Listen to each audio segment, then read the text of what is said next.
Catholics baptize babies to wash away the sin created by Adam and Eve when Eve submitted to a demon in the Garden of Eden.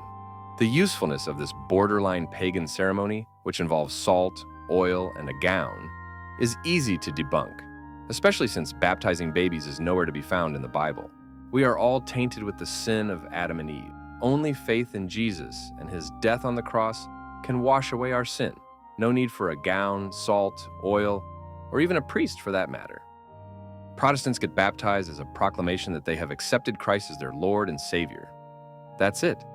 Nothing special happens, and no sins are washed away. The apostles, as well as John the Baptist, encouraged people to be baptized. They didn't say, "Get baptized or we will make you." Being baptized is a willful act one engages in after accepting Jesus as their Lord and Savior.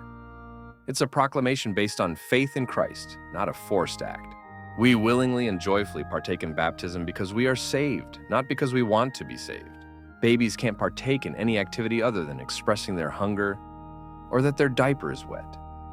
If you ask a baby if they have accepted Christ, they won't answer. They barely know they're alive. I challenge you to find one single verse in the Bible that instructs us to baptize babies. You won't find it because it's not there. Of infant baptism, Martin Luther said, "Now if we cannot prove that infants believe for themselves and have faith, then my honest judgment and advice is straightway to cease, the sooner the better, and never more baptize an infant." So, there it is, and it boils down to this. I have good news and I have bad news. The bad news is that if you were baptized in the Catholic Church, then you still have that sin you were trying to wash away. The good news is that as an adult, you can be baptized again as a Protestant and start your rehab today.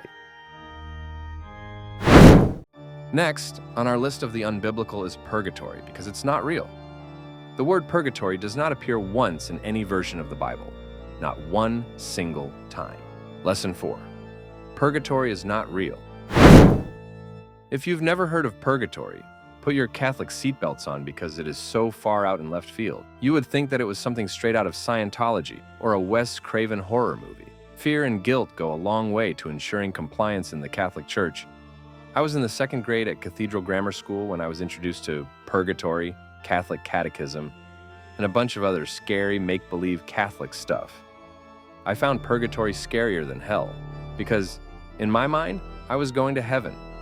I just didn't want to stop off at a flaming waiting room so I can get purified by fire. Seriously? It's not even in the Catholic Bible? Who was responsible for that oversight? The topic of hell comes up over and over in Scripture. Don't you think they would have mentioned a major heavenly obstacle, like purgatory, at least once? And the one verse Catholics use to justify it is weak at best.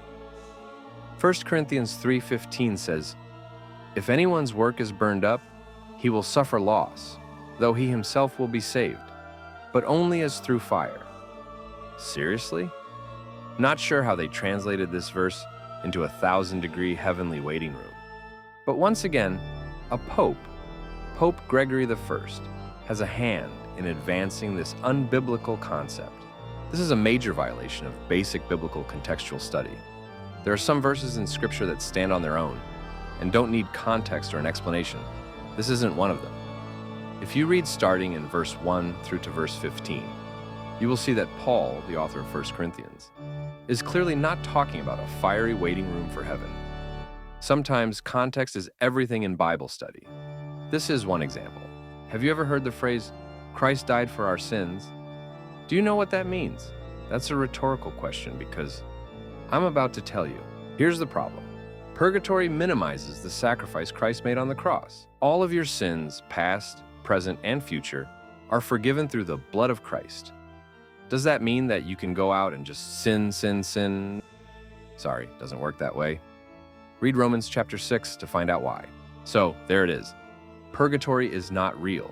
It's not in the Bible. And for crying out loud, read the Bible. Don't rely on a Catholic priest to interpret God's Word. Get yourself a Protestant study Bible and start your rehab today.